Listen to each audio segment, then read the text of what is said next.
Hello, today is Monday, May 2nd of 2011, and Osama bin Laden is still dead. Yes. Thank you and have a wonderful tomorrow. Anyway, if you're really old, you'd get that. Alright, tease. This is, of course, my part 6 video for Horror Night's history for Sweet 16 from 2006. And I was talking about Scream House last time, and there's a couple little things I want to bring up that I failed to mention about Scream House.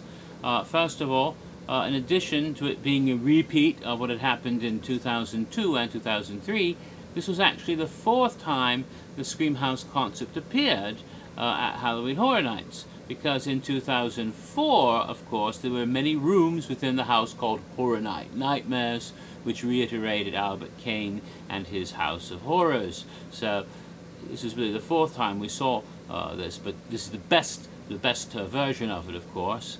Most people tend to agree about that.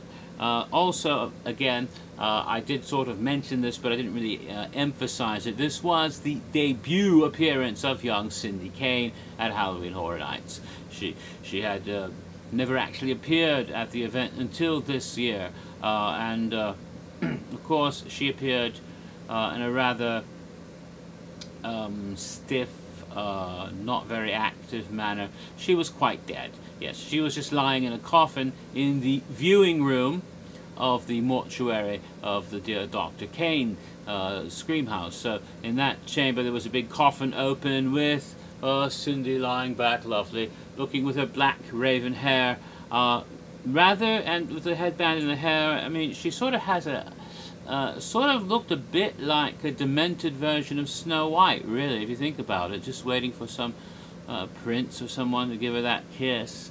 I don't think Albert realized that. It was all he had to do was find a prince to wake her up. She woke up somehow, eventually, as we all know.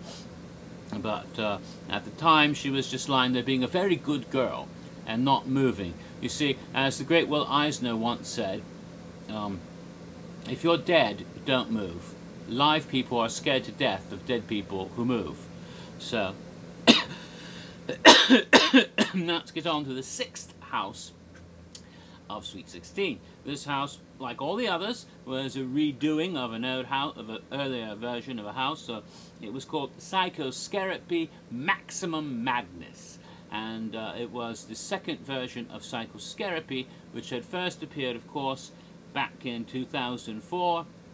At the What's Your Breaking Point. It was over on the Islands Adventure side in the Jurassic Park Discovery Center. In fact, it was the very first house in that location, which would later be used for the Body Collectors in 2005.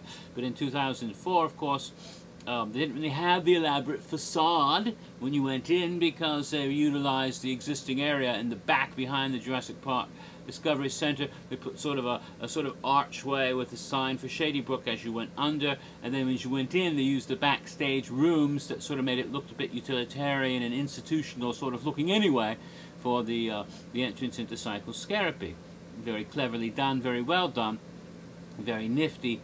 That 2004. Well, in 2006, to bring a new version of Psychoscarapy, they assigned this house to Jack the Clown, because they wanted each icon to have his own house. And rather than bringing a fun house sort of thing like they did in the past, they decided to give Jack to Psychoscarapy.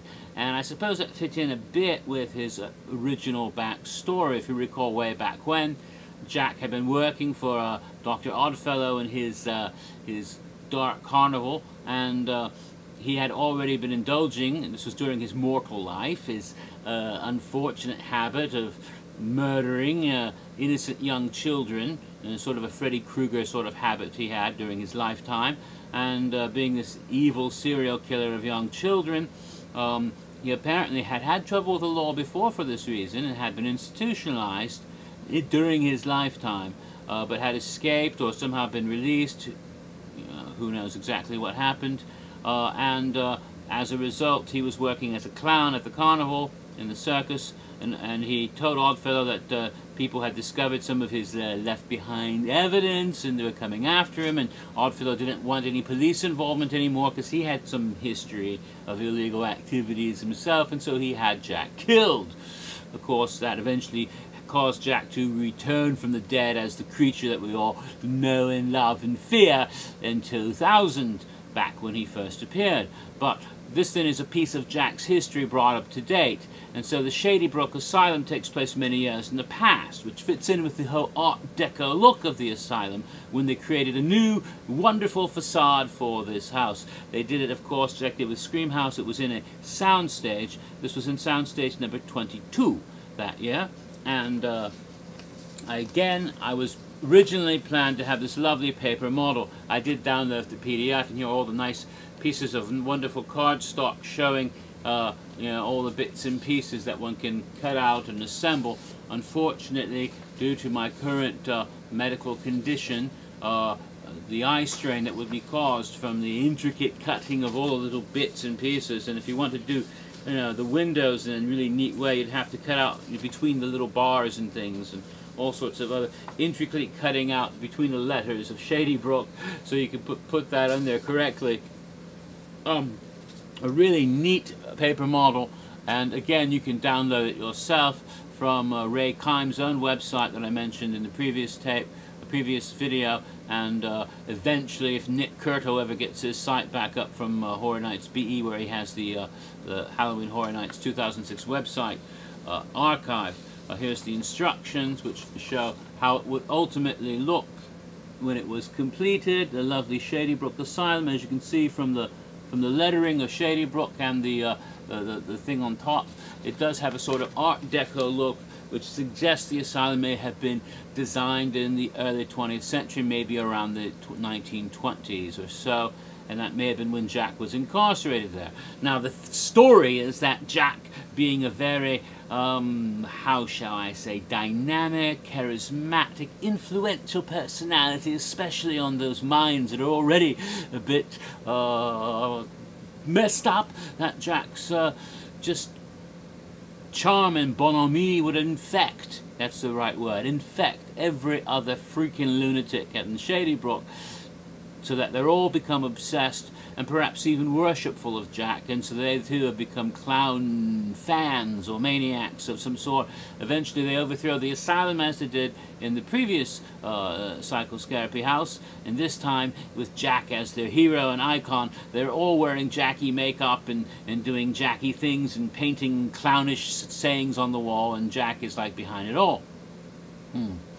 I went through this house with great delight on only one occasion, and unfortunately, due to bad timing, or like similar to the people under the stairs situation, I didn't actually see Jack the Clown. I must have missed whatever scene he was in. He may have been in his boo hole, waiting to scare someone else as I walked through the room. So, some nubile young vixen who needed to be scared by a clown, perhaps, or maybe it was a cast change scenario. I hate those. Or it could be some other situation I'm not aware of, but for whatever reason I missed the clown, and I didn't have an opportunity to go through the house on multiple occasions, but I do know he was in there, and quite fearsome and insane. And of course all the other lunatics were quite remarkable and very well capturing the wonders of the old psychoscary, but with a new clownish twist. And of course they brought back one of the most signature things of psychoscary at that time, which was the filthy, dirty, disgusting toilet, which reeked of the perfume of human excrement.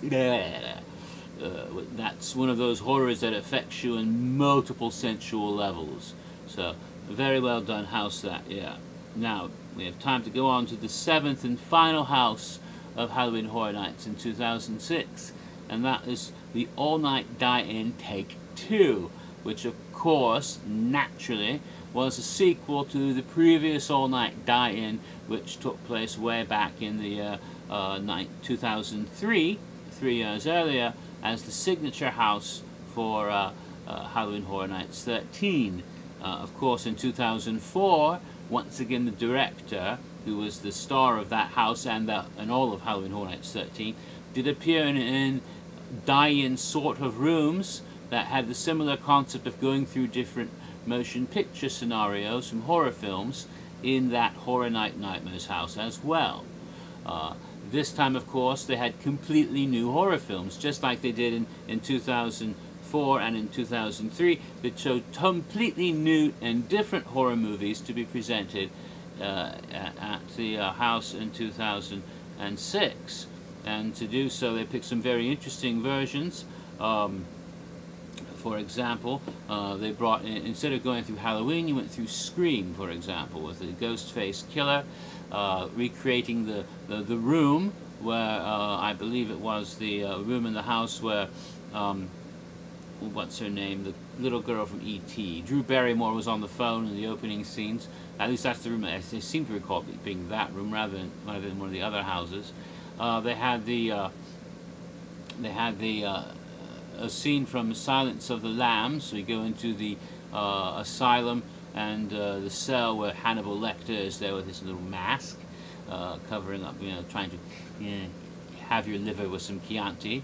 There was, of course, let's see, a very interesting new twist, the horror film The Ring, the Japanese remake, the remake, the one that was made by the fellow who did those pirate movies, Gore Verbinski. That version of The Ring with Samara coming out of her television set and creeping around you.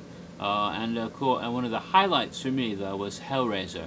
They recreated Clive Barker's Hellraiser, and the scene in the attic where all of those big, tall columns with those various faces and chains moving around, and the columns spinning around and the faces on them, and the Cenobites in the rooms, including Pinhead,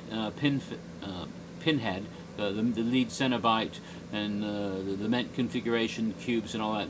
Brilliantly well done and recreated. It was breathtaking. And of course, after you go through all the various scenes, you come out into a place where all of the various characters and the director are there to get you one last time before you exit. Really well done house, All Night Die-In Tape 2. This was also in Soundstage 23. It shared that soundstage with the Scream House. So we've had the two houses in that soundstage, as there usually is. Alright, now we have done with the houses for 2006. We can proceed to talk about the scare zones. There were 4 scare zones that year.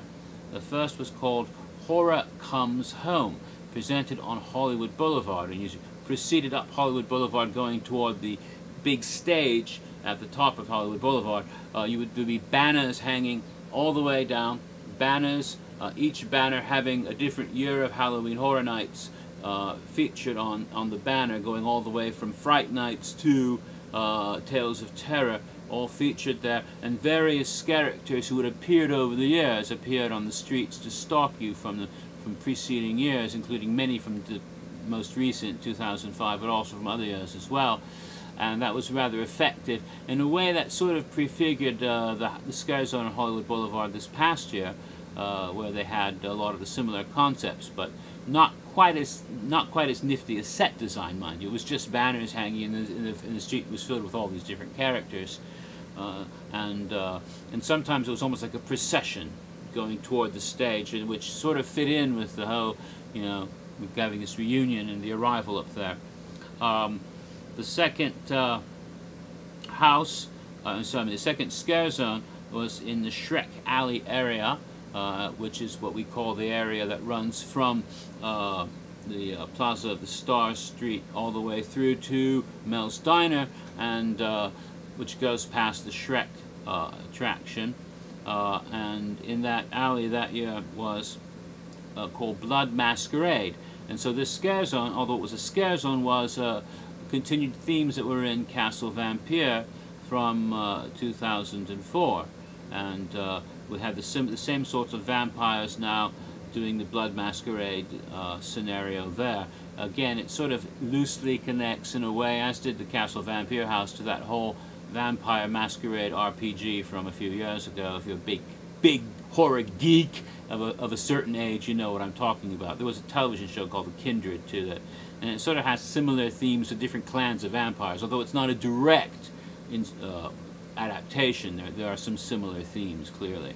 The third scare zone was Harvest of Souls, and that was located in Central Park. I'm running out of time again, so I'll get back to that scare zone for part 8, I guess. Is this 7? I think this is 7.